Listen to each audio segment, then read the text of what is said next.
안녕하세요. 예찬입니다. 오늘은 수유의 숭배라는 그 정치 이념에 따른 불평등, 노예제도가 있었던 때부터 식민지 사회까지 알아보는 시간입니다. 이제 저번 시간에도 말씀드렸듯이 그 중세시대 3계층 사회, 그것을 피케티 선생은 3용 사회라고 부릅니다. 그러니까 영어로 트라이펑셔널, 그러니까 세 가지 용도로 나눈 사회. 그러니까 이제 성직자들의 정신적이고 교육적인 담당, 그리고 기사 귀족 계급의 보호 역할, 그리고 농민, 그 이제 노동층의 역할, 그렇게 3용 사회라고 앞으로 이제 부를 텐데요. 그러니까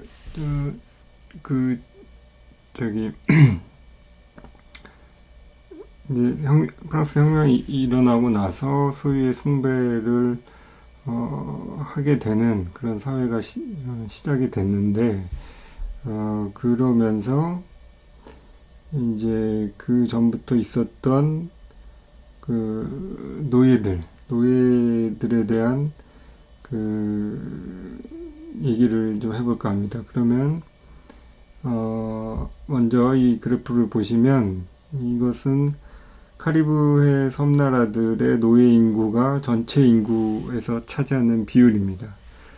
그러니까 물론 미국 남쪽 빨간색이고요. 그 다음에 이제 자메이카 뭐 등등 해서 거의 뭐 8, 90%, 90% 가까이 되는 인구가 이제 노예였다는 거. 그리고 이제 아프리카에서 이제 유럽 사람들이 흑인들을 이제 미국이나 이런 섬나라들로 보냈죠. 보내서 그 숫자가 급증하게 되는데, 이제 두 번째 그래프를 보시면 산토도밍고 섬에 1700년에서 1790년까지 얼마나 많은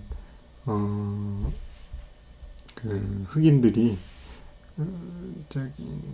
노예로 팔려 나갔는가 하는 그 그래프입니다. 이제 마지막으로 세 번째 그래프를 보시면, 이제 노예 제도가 있었던 그 시기, 그러니까 지금 여기서는 1700년부터 1890년까지 나타나 있는데요. 그 시기에 전 세계적으로 얼마나 많은 노예들의 분포도를 나타내고 있습니다. 그래서 보시면은 대개 가장 큰 노예가 있었던 데가 미국의 남쪽, 남북 전쟁이 일어나기 전에 미국의 남쪽, 이 녹색으로 된 이 구간입니다. 그래서 이렇게 많은 노예들을 에서 나오는 그 수익이, 그러니까 면 재배와 설탕, 그리고 나무, 그것이 이제 유럽으로 다 들어가면서 이제 유럽의 부의 축적이 주로 이 노예들의 생산에서 오는 거라는 연구가 있고요. 이제 예를 들어서 1830년 기준으로 해서 영국의 두 배 면적 정도의 경작지에서 면설탕 나무들을 가져와서 어떤 그 부의 축적과 또 그 영국에서 석탄이 발견되면서 석탄을 통해서 또 산업화에 한 걸음 먼저 앞서갈 수 있었다, 그런 얘기도 하고 있습니다. 그래서 이제 19세기 때 이제 노예 제도가 이제 폐지가 되면서 노예들의 소유권을 박탈되게 되죠. 그래서 이거에 대한 보상이 상당했다는 내용이 있습니다. 그러면 노예 한 사람당 지금 기준으로 치면 3억에서 5억 정도 됐는데 이 많은 노예들을 그 주인들한테 다 보상을 해준 거죠, 국가가. 그리고 아이티라는 섬, 그러니까 카리브해에 있는 섬인데 아이티의 경우에는 1825년에 이제 프랑스로부터 일찍이 독립을 선언을 했습니다. 그래서 그러니까 이제 프랑스 혁명의 어떤 그 평등 자유 박애라는 그런 것에 심취를 해서 우리들은 일찍이 독립하겠다 이렇게 돼서 독립을 했는데 프랑스의 이제 이 소유권, 노예에 대한 소유권에 대한 박탈에 의한 피해 보상으로 이제 125년 동안, 그러니까 1825년부터 1950년까지 이 125년 동안 아이티가 지속적으로 국가의 재정 일부를 헌납하게 됩니다. 그래서 국가 생산량의 한 5% 정도, GNP의 5% 정도를 매년 이제 헌납을 해왔고요. 이제 이런 불평등의 노예 제도가 끝난 다음에도 이 현재까지도 이런 국가 간의 어떤 그 폐지 이후에 대한 잔재, 또 국가 내에서 그런 것들이 잔재하면서 현재 사회 구조까지도 이어오고 있습니다.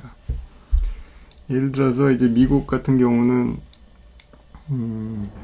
이제 공화당과 이제 민주당, 남쪽의 민주당과 북쪽의 공화당이 이 노예, 그러니까 흑인들에 대한 그 처사를 어떻게 할 것인가에 대한 그것 때문에 이제 남북 전쟁이 주로 일어났다고 보는데, 그런 어떤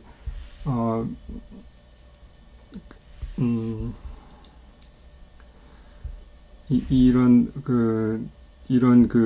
흑인에 대한 처사를 어떻게 할 것인가에 대한 그런 것들이 아직까지도 남아있다. 그렇게 얘기할 수 있죠. 그래서 미국의 역사에서 흑인은 굉장히 중요한 축을 이루고 있습니다. 그래서 이 남북전쟁을 통해서 이 수많은 사람들이 죽음을 당했는데 이제 60만 명이라고 집계가 됩니다. 60만 명이라는 것은 이후 미국이 겪었던 모든 전쟁들, 베트남, 한국 등등 이라크 해서 그때 전사자들의 합보다 더 많은 숫자라고 합니다. 그리고 이제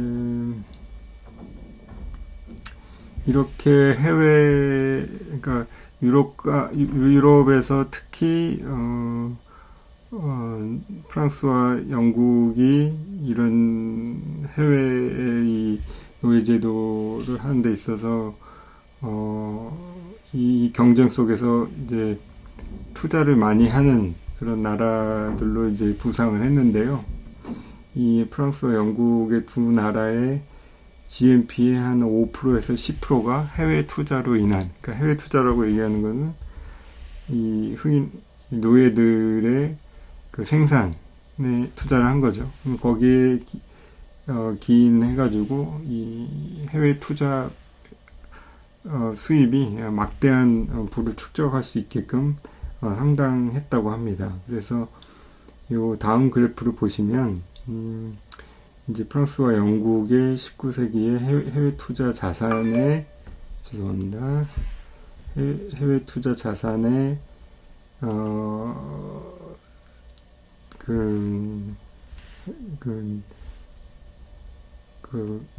얼마만큼 많이 있었는지 나타내주는 그래프입니다. 그러면서 1차 세계대전이 일어나면서 이게 전부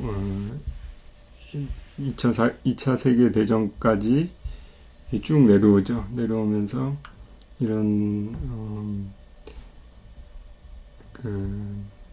요 이후의 얘기는 이런 어떤 국영화나 어떤 인플레이션을 통해서 그런 개인의 그 국가 그 부채들을 거의 뭐 종이 휴지 조각으로 만든 또 뭐 등등 해서 어떻게 이 이후에 이렇게 그 많은 해외 투자분들이 줄어들 수 있었는지 그거는 이제 다음 시간에 얘기를 하겠습니다. 그래서 어느 순간 이제 노예를 구타를 하면서 얻을 수 있는 이 생산력의 효율을 그 효율의 목적을 이 사람들한테 벌금을 매기면서 달성하는 그렇게 달성해서 착취하는 그런 인식의 변화가 옵니다. 그래서 더 이상 어떤 육체적으로 무슨 해를 가해서 효율을 높이는 게 아니라 이 자본의 힘으로써 또 법의 힘으로써 이것을 착취를 하는 거죠. 이렇게 봤을 때 지금 현대 사회의 그런 그러니까 이 지금 주식회사에 있는 주주들은 이제 그 월급을 받는 노동자들의 노동력에 의해서 창출된 부의 일부를 가져가게 되는데 이제 이런 시스템이 사실은 이 노예 제도하고 크게 다르지 않다. 예, 그런 생각을 하게 됩니다. 예, 그리고 예, 노예 사회는 그 정도로 얘기를 하고요. 그 다음에 이제 이런 무력에 의해서 이제 흑인들을 데려가고 하여튼 모든 것이 다 힘의 논리로서 힘이 세니까 말 안 들으면 어떻게 한다 뭐 이렇게 해가지고 이 사람들이 그렇죠 유럽 사람들이 이 섬나라에서 물자 추출을 한 이 노예 사회에서 이제 식민 사회로 이어지는데 이거는 이제 일본이 우리한테 겪게 했던 그 식민사관과 똑같은 거죠. 그러니까 우리는 문명적으로 우월하고 지식적 우위가 있으니까 그리고 너희들을 우리가 보호해 줄 수 있는 그런 식민사관을 앞세운 식민사회가 시작을 합니다. 그래서 이 피케티 선생의 구절을 하나 옮기면 18세기, 19세기의 유럽의 호황은 선진적인 것처럼 믿었던 도덕, 소유주의, 정치 시스템 같은 것보다 주로 군사적 지배와 식민지에서 뽑아내는 물자에 근거했다. 그러니까 유럽의 호황이 그 물자에 근거했다는 내용이고요. 선진적 도덕성과 정치 시스템은 서양의 문명 전도사로서의 지배를 명분화시키는 내용이었지만 곧 식민지 국민에게는 그 미약함이 드러났다. 이러면서 우리 한국 얘기도 잠깐 하는데 대한민국의 얘기를 꽤 다루고 있습니다. 이 책에서도요. 그러니까 이제 이 식민사관은 그러니까 무력으로의 보호와 지식의 우월주의 이것은 이 삼룡사회 아까 말씀드렸던 중세의 그 삼룡사회의 성직자의 정신적 또 교육의 역할 그리고 귀족의 보호 역할과 다르지 않다고 볼 수 있다. 그렇죠. 그러니까 식민 국가가 그러니까 가해자, 침입자가 우리는 너희들한테 정신적인 어떤 안정과 또 이 보호를 해주겠다 하는 어떤 영주의 역할을 한다고 볼 수 있는 거죠. 그러니까 삼룡사회가 중세 시대에서부터 딱 혁명 지나고 딱 없어진 게 아니고 지금 계속 이어져 오고 있다. 그러니까 이 식민지 사회까지 이어지고 있으면서 이제 이 식민 사회의 특징은 이제 이 안에서의 불평등은 또 대단하죠. 그러니까 그렇게 얘기를 하지만 우리가 보호해주고 우리가 어떤 선진 문명을 갖다 준다 뭐 이렇게 얘기는 하지만 사실은 그 안에서 계속 그 물자 추출은 일어나고 노동력 착취는 일어나고 그다음에 이 자국민들한테는 엄청난 교육 투자와 세금 혜택을 주면서 그 식민지 국민한테는 엄청난 세금을 매기는 이런 게 이제 유럽 국가들이나 일본이나 뭐 전 세계적으로 이 식민지 사회 기간에 일어났던 것이죠.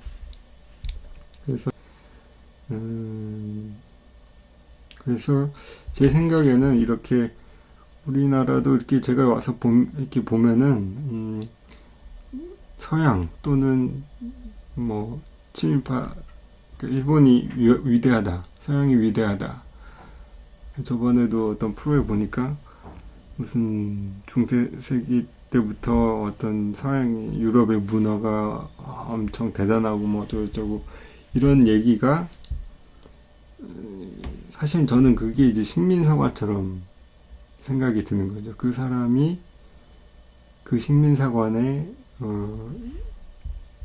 입적해서 그렇게 얘기를 하는구나 그렇게 생각이 듭니다. 그래서 서양이 위대하다고 믿고 또 그거에 대해서 가르치고 우리나라 국민들이 거기에 대해서 자격지심을 갖는다. 외국 사람들을 만나거나 외국 문화를 대할 때 일본을 대할 때 어떤 자격지심을 갖는다. 이런 것들은 이런 식민의식, 식민사관을 벗어나지 못한 어떤 그런 거라고 볼 수 있다고 생각합니다. 그래서 이런 것들이 지금 현재까지도 이렇게 무력으로 얻은 예를 들어서 이제 영국이 이제 홍콩을 가져가고 뭐 어떤 이제 무력으로서 그 아편 전쟁, 아편을 팔면서 돈을 착취하고 아편을 팔면서 홍콩을 가져가고 이런 거의 뭐 그냥 해적이죠, 해적. 그냥 양아치 같은 그런 걸로 인해서 또 맺어진 그런 채권 관계. 그러니까 불리한 조약으로 여러 나라들 착취하고 그런 조약을 맺어서 우리나라처럼 그런 것들이 일어났습니다. 예, 그래서 지금 현재 미국이 스위스나 또 여러 자국 회사가 아니고 국외 회사한테도 제재를 가하고 이런 우리나라한테도 보호의 목적으로 또 돈을 요구하고 이런 것들이 그 삼룡사회거든. 삼룡사회에서 있었던 그런 우리가 너희들 보호해 줄 테니까 또 식민국 그 유럽 국가가 우리는 너희들 보호해 줄 테니까 이런 거에 우리가 힘이 있으니까 우리 힘의 논리로서 이거를 아직도 컨트롤하는 이런 것이 아직도 중세 시대의 그런 어떤 것에서 벗어나지 못했다고 삼룡사회 잔재라고 볼 수 있는 거죠.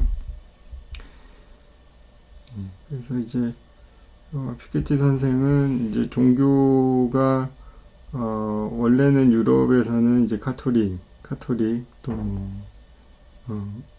프로테스탄트 그러니까 개신교 카톨릭 개신교 중심에 이제 종교가 있다가 이제 점점 무신론자들이 많아졌습니다. 지금은 거의 한 40% 가까이 됩니다.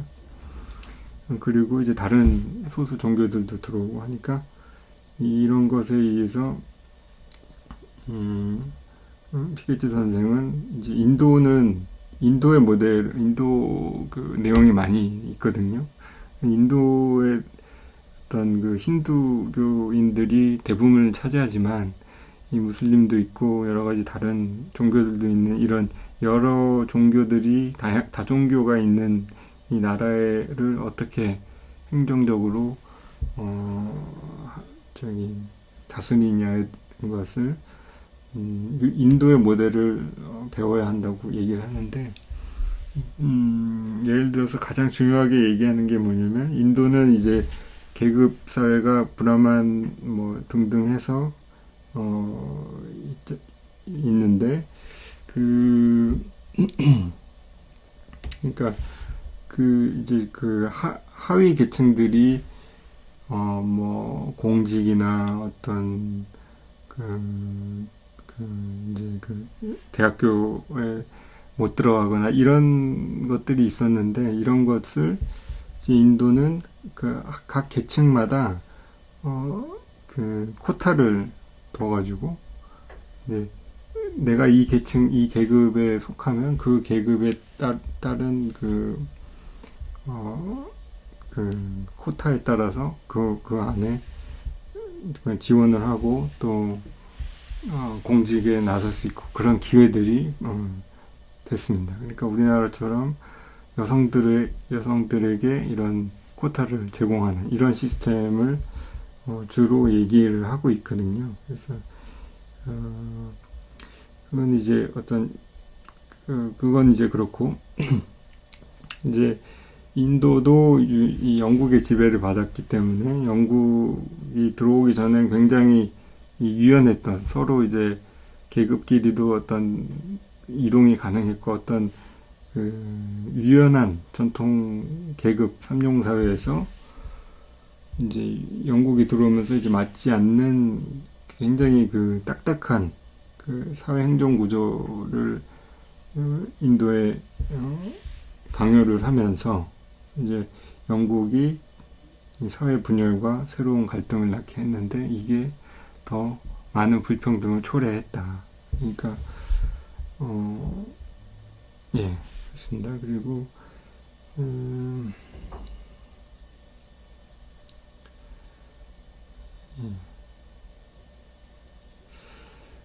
그래서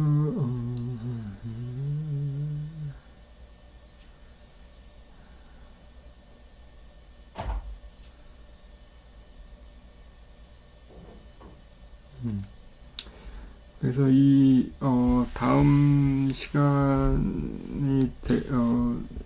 시간에 말씀드리기 전에 이제 연결을 하면은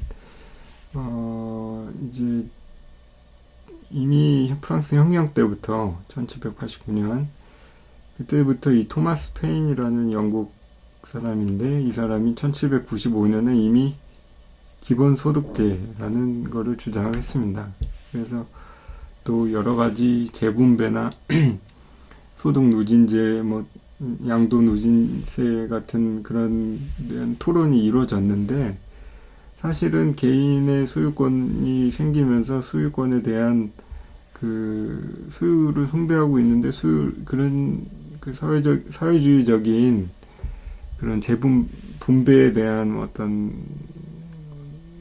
그런 토론을 하게 되면 이 소유권이 사라질까봐 소유권을 제고하는 계기가 될까봐 그런 두려움 때문에 19세기 내내 그러니까 100년 넘게 이게 그냥 이루어지지 못했고 그 노예사회와 식민지 사회가 계속 그런 식으로 불평등 사회가 이어졌다는 겁니다. 그래서 이때 이제 그 불평등이 최고조, 역사적으로 봤을 때 최고조의 불평등을 기록을 했는데 프랑스는 본인들이 혁명의 주역이다. 본인들이 혁명을 했고 우리는 즉 평등의 나라. 그런 착각과 독선으로 실제로는 이런 역사적으로 가장 불평등했던 시기를 간과했다. 그래서 또 각 유럽 국가들의 이 더 많은 식민지를 그렇죠. 그때 그 황국이죠. 엠파이어, 더 많은 식민지를 착취하고 이런 그 경쟁이 심해지고, 또 국내 불평등, 또 돈이 많은 사람들은 또 엄청나게 부를 쌓고, 또 그러니까 상위 10%가 이제 90% 이상의 자산을 소유를 했으니까요. 그래서 이런 사회 긴장 분위기가, 국내 사회 긴장 분위기도 악화되고, 그러면서 국수주의가 발달을 하면서, 그러니까 우리나라가 더 잘해야 돼. 우리나라가 더 식민지를 많이 가져오고 해야 돼. 이런 국수주의가 발달되면서 서로 경쟁하면서 이게 1차 세계대전이 일어나는 계기가 됐죠. 결국에는 이제 19세기 말에 세계대전이 일어나기 전에 이런 최고조에 다른 불평등 사회에 대한 사회적인 운동이 일어나면서 1900년대부터 이 누진세가 도입이 가능했습니다. 그러면서 이제 다음 시간에는 이제 1910년부터 1980년까지 일단 사회주의적인 운동이 일어나고, 또 전쟁을 겪으면서 또 재건하면서 일어났던 일들, 또 어떻게 불평등이 해소되었는가에 대한 내용을 담겠습니다. 그래서 오늘은 종합을 하면은 이런 그 노예 사회와 노예 사회와 식민지 사회의 불평등은 결국에는 일단 정치 시스템, 또 법적 시스템, 또 이런 힘의 논리에 의해서, 즉 이런 모든 정치 이념에 따라서 그런 불평등 사회가 유지됐고 가능했다. 이게 이제 오늘의 내용입니다. 여기에 나오는 이제 그래프들은요, 이제 피케티 선생 책 안에 있는 그래프들이라는 걸 말씀을 드리고, 이 그래프 밑에 보면은 그 소스라고 해서 이제 출처라는 뜻이죠. 소스 옆에 그 피케티 선생의 홈페이지가 있습니다. 그 홈페이지 안에 이 그래프들이 불어와 영문으로 다 돼 있는 그런 리스트들이 있습니다. 그 안에서 이제 더 찾아보실 수 있고요. 거기에서 이제 출처를 했다는 걸 말씀을 드리고, 또 하나는 이제 여기에서 제가 말씀드린 내용들은 이제 좋은 책을 보면, 그러니까 좀 이렇게 굉장히 내용이 내용이 굉장히 많은 이런 논문 형식의, 이제 제가 볼 때는 이제 논문 형식의 이런 책들을 보게 되면 각주가 굉장히 많습니다. 각주라는 거는 아시겠지만 이제 본인이 그동안 읽은 책들, 또 본인이 참고하는 그 연구 논문들을 각주에 써서 여기를 참고해라, 또는 예를 들어서 다른 사람이 쓴 책의 내용을 본인의 책에 옮겨서 본인이 주장하는 내용에 덧붙여서, 또는 거기에 대해서 본인의 생각을 얘기하고 뭐 등등 소개하고, 그런 이제 논문의 형식이죠. 그러니까 그런 각주들이 많기 때문에 좋은 책이면 좋은 책일수록 이 다른 사람들의 연구 결과, 또 다른 사람들의 책 내용들을 많이 인용을 하고 많이 하기 때문에 이제 여기서 제가 말씀드렸던 내용들은 모두 그 피케티 선생 혼자가 한 얘기가 아니고, 그런 어떤 본인이 물론 본인 생각을 많이 얘기했지만, 그래도 그 내용 중에는 다른 각주에 있는 그 작가들의 얘기도 있다는 것을 말씀을 드립니다. 그리고 한 가지 또 말씀을 드리면 피케티 선생이 이제 이렇게 자본주의에 대한 이제 정의를 간단하게 이렇게 하는데요. 이제 자본을 소유하고 있는 사람이 이게 재산 축적을 할 수 있는 것을 허용하는 것이다. 이렇게 하는 거거든요. 그러니까 너무나 당연한 얘기긴 하지만 곱씹어 보면 또 그렇게 당연하게 들리지는 않거든요. 그러니까 우리나라 또 전 세계적으로 자본주의 사회에 살고 있기 때문에 이거 이외의 그 사회를 겪어보지 못했죠. 그러니까 자본을 소유하고 있는 사람이 재산 축적을 하고 있는 것을 허용한다. 그러니까 지금 사회는 돈이 많으면 최고인 사회, 돈이 많으면 최고인 사회, 그런 사회에 살고 있다는 얘기입니다. 예, 오늘은 여기까지 하겠습니다. 감사합니다.